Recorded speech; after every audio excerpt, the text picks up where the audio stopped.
back, ladies and gentlemen, to Empowering People. This is sponsored by, of course, Realty MD.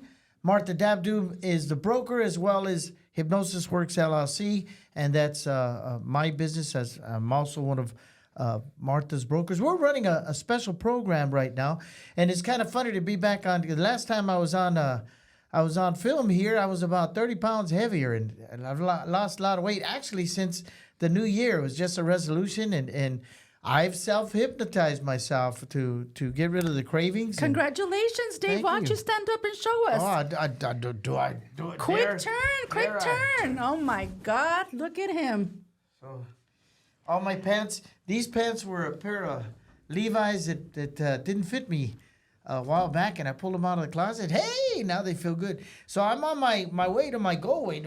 I reached my first goal weight. In fact, I surprised myself because I was a half pound under, and I actually cheated this weekend with my diet, of course. Got it. So tell us, where were you at when you first started? Oh, I'm not doing that. I just know that my ears look bigger and my nose looks bigger. So that's where we're at. All right, so we're running a special program through Realty MD. We want to start working with a lot of veterans, and Martha's going to tell you about that real quick. Go ahead, Martha. Well, we know that there is a need to help out veterans, and often they get bypassed by sellers and other realtors. We want to educate veterans what's out there for them. So we will be putting out more information on buyer sessions for veterans, and hopefully bringing some veterans out here to you to share their story. All righty. So with that, in our first podcast, we hadn't had a podcast in a while because of the holidays and everything else, so we're back at it. We have in our studio Wilfred Arvizu, who is a local musician here in town, grew up playing Tejano music and mariachi music, who wrote a book called Bless Me, Father, for You Have Sinned, about what is going on with the Changuitos Feos here in town, or what had happened, how it all started. And there's a movie that's coming out as well. I'm trying to get my head in there and trying to figure out where I'm at. There's a movie that's going to be coming out in March that we're going to promote. The tickets are going to be available at Fox Theater. We're excited to have Mr. Wilfred Arvizu, who's going to share the story of how this came about. Bless me, Father, for you have sinned. And tickets are available now through the Fox internet. So make sure you get your tickets. That is airing 2 shows, 2 o'clock and I believe 7 o'clock on March the 16th. And Martha and I will be out there doing interviews with some of the ex-Changuitos Feos, and with some of the people who are out there through Podcast Studios. So we'll be back in a quick couple minutes. We'll see you, and when we're saying hi to Wilfred. Ciao. For now. Hello, we're with Willie Arvizu, the author of the book, Bless Me, Father, for You Have Sinned. The book that inspired the documentary, The Ugly Little Monkeys, which is a celebration and plight of America's foremost youth mariachi, Los Changuitos Feos. The book was written by Willie Arvizu. However, the documentary was directed and written by David Valdez and Enrique Castillo, a couple of Hollywood heavy hitters. Martha? Yes, and the books can also be purchased on Amazon and soon to come at Barnes & Noble. March 16th, showing the screening at 2 o'clock and 7 o'clock. Willie will have books available and will be signing them. Hope you can support the endeavor of Los Changuitos Feos de Tucson. Viva Los Changuitos Feos. And Viva Mariachi. Viva!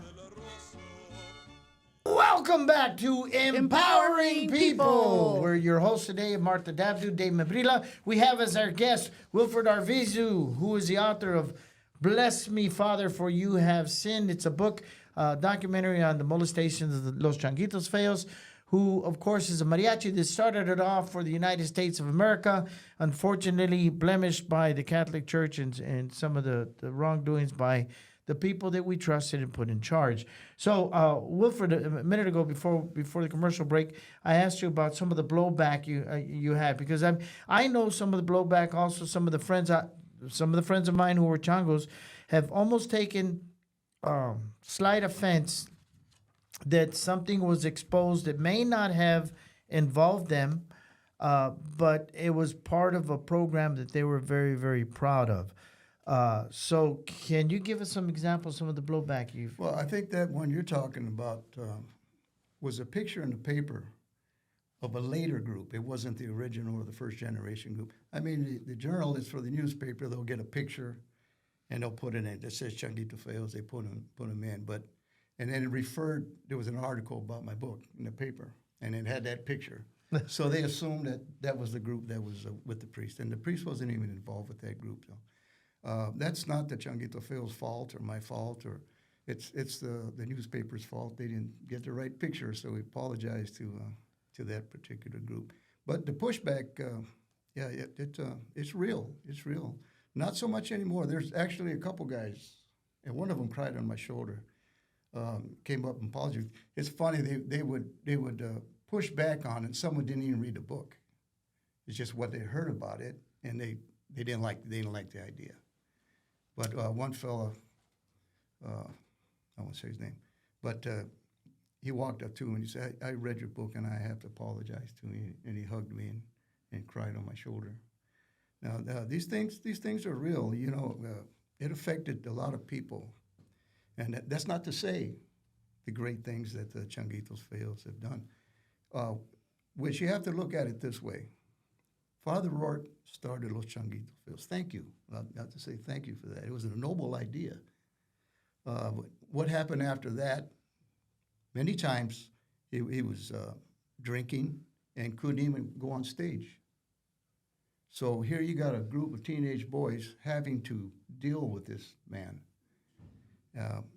I remember one of the original guys telling him, Father, I'm going to play the guitar home. You can't go on stage in your condition. And then he'd tell the other guy, here's the vihuela, you're going to play the vihuela, and you're going to do the emceeing. And there was a governor in the room, at the ballroom at the Pioneer Hotel, and all these dignitaries. And this would happen all the time. I read in your book that there were a few times where Father Rourke was so out of wits with whatever he was doing that one of the boys had to basically drive the van. Is that correct? Drive folks home and get you guys. That would happen. But probably the most significant one, we were playing at the Louisville State Fair, Kentucky State Fair, and Father was drinking binges, and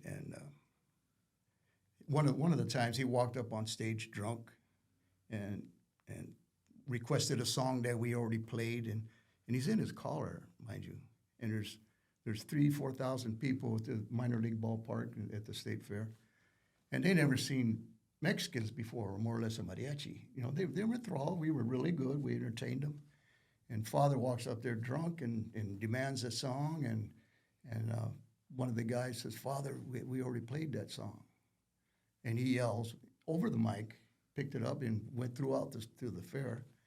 Well, play it again, God damn it. You know, it just rings through the whole park. And everybody, I looked out in the audience, and everybody's like, you know, just in shock. We walked off stage. Wow. So he had this alcohol problem. Yes. When he started the group. Obviously, he loved mariachi music, and that's where he, correlated, let's start a mariachi mariachi group. Yeah, him being a jazz musician. And then when he got to Tucson, Father Carrillo introduced him to mariachi music, and he fell in love with it. And then he came up with this idea of starting a youth mariachi. So we talked about it not being talked about back then. Now there's awareness. There was a lot of mental manipulation that went along. It's hard to ask because there was many of you guys involved, but where did it come to the point where one of you guys in the group vocalized it amongst yourself and said, this is not normal, this needs to stop? Or was it that you guys were all going along because you guys were scared? Well, It was a little both. We had a meeting one time, actually the original Chango. As kids? As kids, we had a meeting one time and talking about getting rid of him. And here you got a bunch of boys trying to get rid of an adult who started the group, our leader. So yeah, it was the pushback was tremendous. And to touch on that point about driving, I didn't get to finish. In Louisville, the parents, one of the kids made a call to the parents back here in Tucson, and was telling them about father was just way out of control. So the bishop called there and had the state police chauffeur us from our motel to the shows at the state fair. Wow, this State police. that's just unbelievable. Are there any other stories in there that you can tell us? Give us, of course, without relaying the names. And again, we're doing this today, not to unfold that blemish on the Changuitos Feos, because they're actually a great youth mariachi over the years. I mean, I wanted to be a chango. The changos were known throughout Tucson and throughout the Southwest. You can still be an ugly monkey, Dave. you can still be that. Yeah, I think the name is still there. This is just unfortunate that it happened to one of the first groups. Yeah. And started. I think it's created some.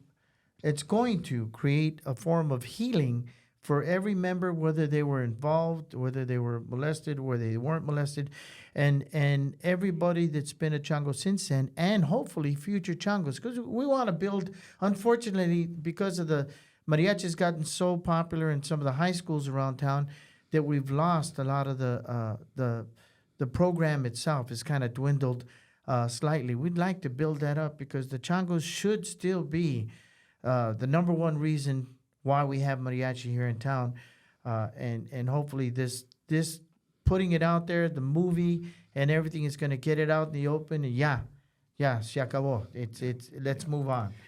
Yes, the documentary celebrates the success of the Changuitos Feos. It really does. It celebrates first and foremost. Now, the dark side is mentioned because what the boys did makes it that much bigger, overcoming the dark side. You know, these guys are the Changuitos Feos. And Father Work was there when it started, but the boys are Los Changuitos Feos.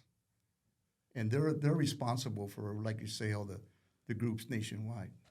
The documentary is called, once again, Ugly Little Monkeys, to be March 16th at the Fox Theater, directed by David Valdez and Enrique Castillo. 2 shows, right? 2 shows, 2 o'clock and 7 o'clock. Tickets are available at? At the Fox Online, Fox office. And it'll be showing at Harkins Theaters, both Harkins, is the following weekend. And just to go on about how some of the members, that even the original members, some of them that may have been victims, have gone on to create professional endeavors. I mean, I know John Huerta worked for the university for a long time. Mr. Felix was at the NAU, and I believe he was, way back in the day, I think he was on the city council here in town. Yes, what is some of the other ones? Gilbert Velez started his own karate schools. He's like a 9th degree black belt. He flies all over the world giving clinics and everything else. So they all dealt with it and overcame it in a different way. David Reese is a doctor. Mackie, Randy, Stevie are at the Disney World. Randy and Mackie recently retired. Stevie's still there. There's just a ton of success behind the guys, and that just shines more of a light on them to overcome this and do what they did is just amazing. So I like what you said earlier, and because this podcast is about empowering people, right, to get people to overcome any situation that they encounter. You mentioned the truth is a disinfectant. Yes. Right? What can you tell the youth out there right now based on the book that you wrote, to give out awareness? Well, anything involving youth organization, whether it be sports, music, all this mariachi scene nowadays, it's just wonderful. It's important for kids to get in that stuff. And it's important for parents to keep an eye on them and oversee this stuff because I'm just having a kid, a young boy, a teenager, just wandering around is trouble in itself. But when they do get in something that's organized, you certainly don't want it to be tainted by somebody trying to take advantage of it. You want it to be safe. So, again, I ask parents just to watch their children, because these people are out there. When we read about it and see it on the news all the time.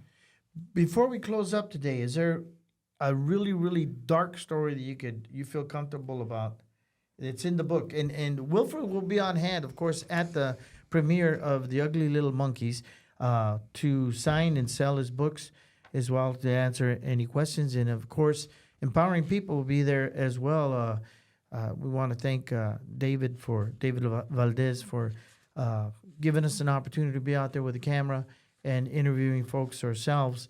And that's, again, Martha Dabdoub's Realty MD and Hypnosis Works LLC. But before we close up, is there anything there that... Well, I mentioned the Kentucky State Fair one. There was an instance. We were on a TV show in Mexico City, equivalent to the Ed Sullivan Show. We were on stage, a live show, and father was drunk, his priest collar, and stumbling, nearly fell down, and the director had to drag his finger across his neck. Like, we got to go to commercial, get this guy out of here. I mean, he's embarrassed us a number of times like that. And there's a whole bunch of atrocities. But one of them in particular, my brother was in the group before I was. Father Rourke invited him and one of the other guys to Nogales to buy guitars, and overnight trip. Why overnight? It's only 60 miles away. But my parents are happy. What can go wrong? They're with the priest. And they went down, and the next morning, I was in the house trying to take out a Beatles song off the radio. A taxi pulls up out front, and it was my brother getting down. And I ran out right away. I wanted to see his new guitar, which he had under his arm. But first thing I noticed was his eyes were red. He reeked of alcohol, cigarette smoke. And I said, what the heck, My dad comes out, and he said, what's going on here? Where's father? Come, he didn't drop you off. He said, well, he's still in Nogales. I took a bus home and a taxi home. And my dad kept chasing him away. I wasn't even in a group yet. I was a little kid. And he said, well, what happened? What happened? He said, well, father, he took us to the red light district. We went drinking, and we got a cheap motel, and there was more drinking, and you could tell he didn't want to say what happened. My mom was out there, she wasn't there. I'm sorry. My dad was trying to get it out, and he says, well, Father Work tried to touch me sexually. And my mom came out, and he told her. But there we go again. No reaction. No, nothing happened. It was just in denial. A lot of parents, and I can understand that. You don't know the reason. We're talking earlier, the first generation Mexicanos, and this happened with other parents too. So they're not isolated to mine. I want to make sure of that. Can you share a little bit of Clemency Crossed? Clemency Cross. Let me see if I wrote this book 10 years ago, and I read it the other day for the first time in 10 years. Getting ready for this. Well, we appreciate you coming on. Yeah. I think most importantly, Dave and Wilfred, is for the awareness. We have our kids involved in many activities, many sports, many organizations, in schools, with parents, with family members, where you hear this situation happening a lot. And it's really important that parents become aware of, I still remember the news back then. It's 10 o'clock. Do you know where your kids are at? I was like, I'm home, but we're in a different place in life now, that our kids are entitled and have all this liberty, right? While all this stuff is happening. So you coming to the show and bringing this awareness and getting some closure for yourself, right? And speaking on behalf of those who have gone away are bringing a multitude of awareness so that when people see this movie and see this podcast, they are aware that this is probably an ongoing situation that's happening everywhere. This is just something that you shared that happened in our community that parents need to be aware as well as educators so that this safe environment is brought to kids when they have the knowledge of saying, hi, mommy, can I go here? Can I go there? Of knowing that this is not right. And I do want to emphasize that in the book, and Willie will back this, as the kids grew older and saw what was going on, they pretty much intercepted a couple of potential victims being molested by some of the priests. Is that correct? Yeah, the older guys we would certainly warn the new guys that came in, for one thing. We warned them, and there was situations where we had to rescue. Now, you said clemency cross. I'm sorry. I remember now. There was an incident in Guadalajara where Father Orr got very drunk and chased one of the guys upstairs. He got him in the bathroom, and some of the older guys ran up, and I ran up, and there was some noise in the bathroom. Something was going on in the bathroom. Anyway, they got him out of there. The young boy came out pulling his pants up, and the priest was in his underwear in the bathroom.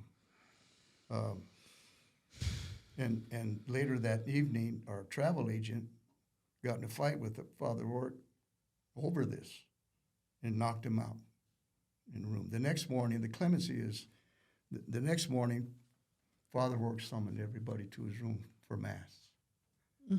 And I was young, and I said, well, I know what this is about, Forgiveness. It's apologies, yeah. And you need that. He's sitting there in his underwear on the bed, and we're all gathered around the room and had Mass and communion.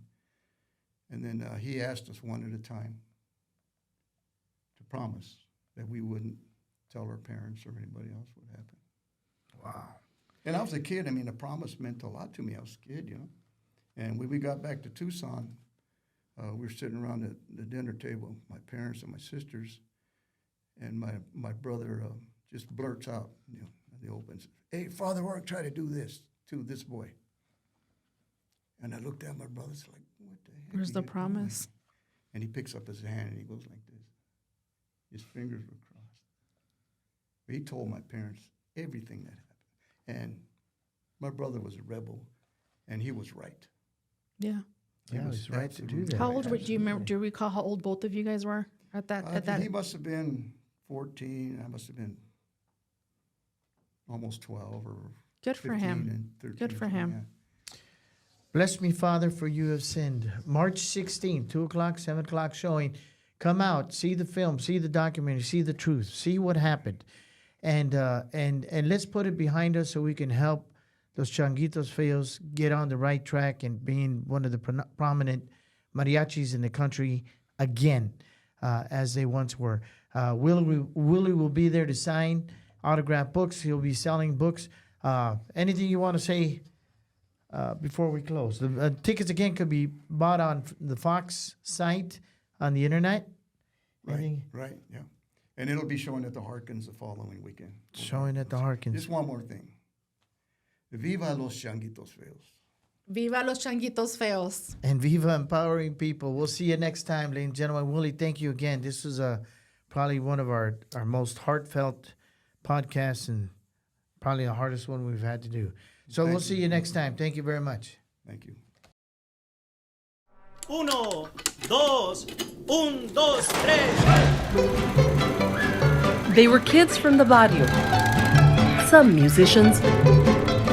Others had never picked up an instrument. He said, Tiger, you're sharp. And I said, thank you, Father. I didn't know the difference between sharp or flat.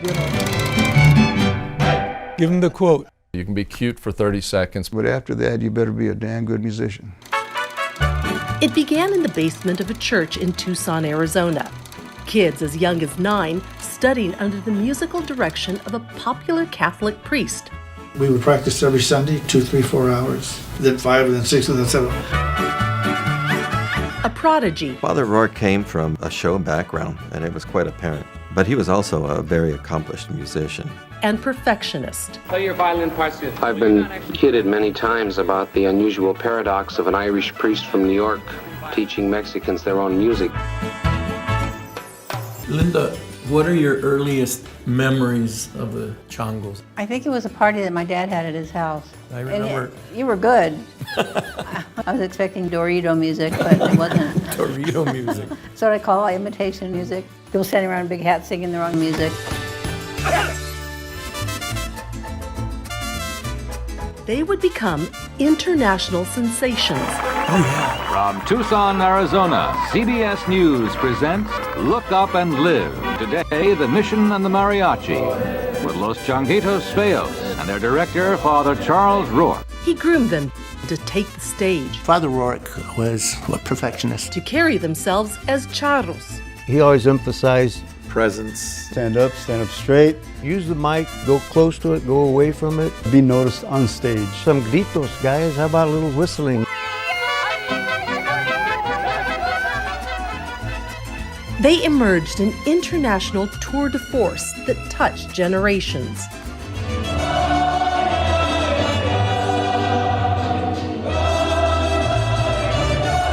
The group is still here 55 years later. But under the direction of their musical and spiritual leader. Their success came at a cost. Gilbert, may the peace of Christ be with you always. And with your spirit. A Catholic priest who robbed them of their innocence and trust. He had pulled over by the oleanders by the railroad tracks by my mom's house. Got to the rectory there at the church, and I was in the car when he reached over. I was able to push him off of me. And then when I felt a tug, I jumped out of the car and I ran home.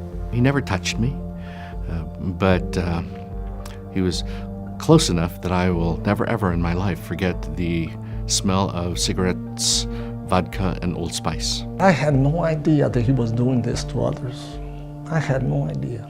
But if it was a trip and there was alcohol, something bad was going to happen. Or we'd have to prevent something bad from happening. In spite of everything, Father Rourke built a foundation for Mexican culture and music. A story of brotherhood. Like I say, if it wasn't for him, the Changos wouldn't exist, Cobre wouldn't exist, and probably the Tucson Conference wouldn't have started. Survival. No Mexicans or blacks allowed. They refused to serve us. 12, 13, 14-year-old kids, what are we going to do? And triumph.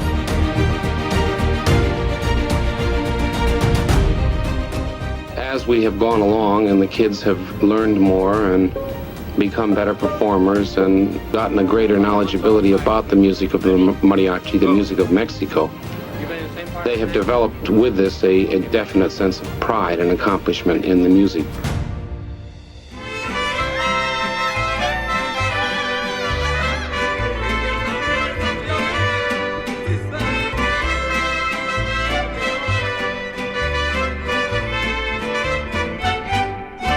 And the iconic figure has a face only a mother could love.